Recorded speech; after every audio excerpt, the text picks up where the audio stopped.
сайн байцгаана уу янж маань. За та бүхэндээ баазар дэлгэрүүлэн цагдаагийнхаа жишээг болон эрх мэдэл хүчний талаар хэлж өгье гэж бодож байна. Тэгэхээр энэ Луг 10:17-оос хойш дахиад уншъя. 18 дээр Иесус хэлэхдээ би сатанаг аян гадал тэнгэрээс буухыг харав. 18 дээр харин 19 дээр харагтун би та нарт могоо хилэнцэд торхоондод халдах дайсны хамаг хүчээс дээгүрэх эрх мэдэл өгсөн. Тэгэхээр дайсны хамаг хүчээс дээгүрэх эрх мэдэл өгсөн. Тэгэхээр дайсан одоо хүчгүй ч юм уу гэж хэлдэг хүмүүс байдаг л доо. Хинч чинь ялагдсан шүү дээ. Юу сүртэй юм гэж хэлдэг. Тэгэхээр дайсны хүчээс дээгүрэх эрх мэдэл бидэнд байгаа. Тэгэхээр дайсан хүчгүй гэж юусэн энд хэлээгүй. Тэгэхээр дайсан бол хүчтэй тодорхой хэмжээр. Гэхдээ тэрний хүчээс айх явдал байхгүй. Жишээлбэл бөө ч юм уу лам, тэнтэй холбоотой сүнсүүд, ханхуу хүчнүүдийн хүч бол байдаг. Харин тэрнээс дээгүрэх эрх мэдлийг харин биднэрт өгсөн. Тэгээ эрх мэдэл нь шилжсэн гэсэн. Тэгэхээр цагдаа жишээлбэл засгийн газраас цагдаа хийх эрх мэдлийг өгсөн. Тэрнийхээ ачаар жишээлбэл цагдаа шүгэлдээ л да борохороо доххийн тухайн нэг машиныг. Тэр цагдаа машиныг зогсоохонд бол урдталт нь өөрийнхөө хүчээр дараал нөгөө нэг супермен шиг л хамаг хүчээр зогсоох шаардлага байхгүй шүү дээ. Супермен дэр яадаг л өөрөө хүчээр ингээл нөгөө машиныг урдуур нь зогсоол тэрхгээл урдаас нь түлхээл тэгж зогсоодог ба. Тэгвэл цагдаа тэг шаардлага байхгүй. Цагдаа зүгээр замын хажуу зогсож байгаад борохороо дохиход тэр хүн зогсдог ба. Яагаад вэ гэвэл цагдаад эрх мэдэл очиж шилжиж очисон гэдгийг бүгдээрээ мэднэ. Дээрээс нь засаг дарга явж байгаад гар дохий. Тэглээгээд тэр одоо хичнээн засаг дарга цагдаагаас илүү эрх мэдэлтэй ч гэсэн яг тухайн зам дээр зогсоох эрх мэдэл нь цагдаа шилжиж очисон гэдгийг юусоо мартаж болохгүй. Тэрнтэй адилхан Иесусээ надад энэ бузар сүнсийг чөлөөлж өгөөч гэж маш их хүн залбирдаг л да. Гэтэл яг л нөгөө засаг дарга энийг хөгөөч гэсэнтэй адилхан залбирал. Яг бол Иесус яасан бэ? Би та нарт эрх мэдлийг өгсөн буюу шилжүүлж өгсөн байна. Эрх мэдэл Иесусээр дамжуулан биднэрт шилжиж ирсэн байна. Иесус бол хаан. Тэгвэл яг үлээ шний хаан биднээс илүү эрх мэдэлтэй ч гэсэн зам дээр зогсож байгаа тэр хорт могоо хилэнц торхоонуудыг зогсоох эрх мэдлийг биднэрт өгсөн байна. Тэгээд тэд нар хүчтэй. Жишээлбэл машин хин нэгний мөргийг үл хамаагүй хүчтэй штэ.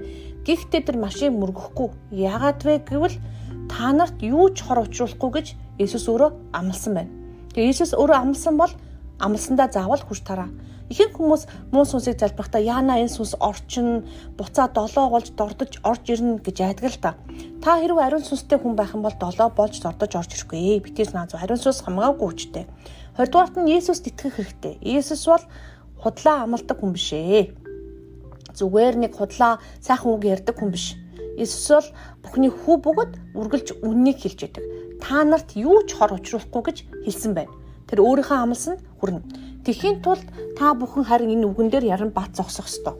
Гэхдээ дайралтууд болно штэ. Заримдаа цагдааг яадаг үлээ дайрчих шахаад өнгөрдөг машин байна, зогсохгүй явдаг машин байна. Асуудлууд гарна.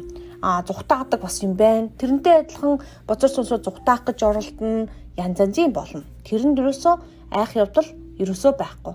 Тэгвэл бид нэр эрх мэдэл хүчийг сайн мэдэх хэрэгтэй. Яг бол эзэн дотор ба түүний чадлын агуу хүч дор бэхжигтэн гэж байна. Тэр үнэхээр эзний дотор бэхжигтэн, түүний чадал дотор бэхжигтэн, түүний агуу хүч дотор бэхжигтэн гэсэн үг байхгүй энэ бол. Эфес 6:10 дээр байгаа ишлэл. Тэгэхээр юу гэсэн үг юм бэ гэхээр та эзэн дотор хэн бэ гэдгийг мэдэх, Иесусийн нэр хэн бэ гэдгийг мэдэх явдал чухал. Тэрнээс тэрийг мэдсийн дараа чөтгөрийг хөөх амархан зүгээр л одоо юу гэдгийг тэрслээс сүнс Иесус Христийн нэрээр зайлчий гэж хөөхөд явна. Үнэхээр одоо хутхан өмгөлөгч сүнс чи зайлчий.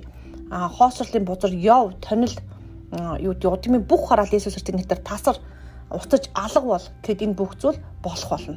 Хулгайч сүнс чи зайл. Хулгайч зөвхөн алж устгах сүвдэхэр ирдэг. Миний амьдрал тийм юм байна уу? Хараад үнэхээр байх юм бол хулгайч чи зайл Иесус Христийн нэрээр гэж хэлэхэд болно гэсэн үг. Тэгээд та Иесус минь энийг чөлөөлж өгөөч гэж залбирлыг би маш цөөхөн удаа хийдэг л дээ. Үнэхээр онцгой тохиолдолд. Тэрнээс бус бүх тохиолдолд Иесус Христийн нэрээр тэр чөтгөрийг зайлгаж яадаг үлээ хөөдөг байгаа. Тэгээд ингийн тулд харин Деволын залх мэхний эсрэг бат зогсох чадвартай байхын тулд гэж хэлж байгааз. Тэгэхээр Девол өөрөө хүчтэй байх нь Хоёрдугаарт нь залмигтай байх нь.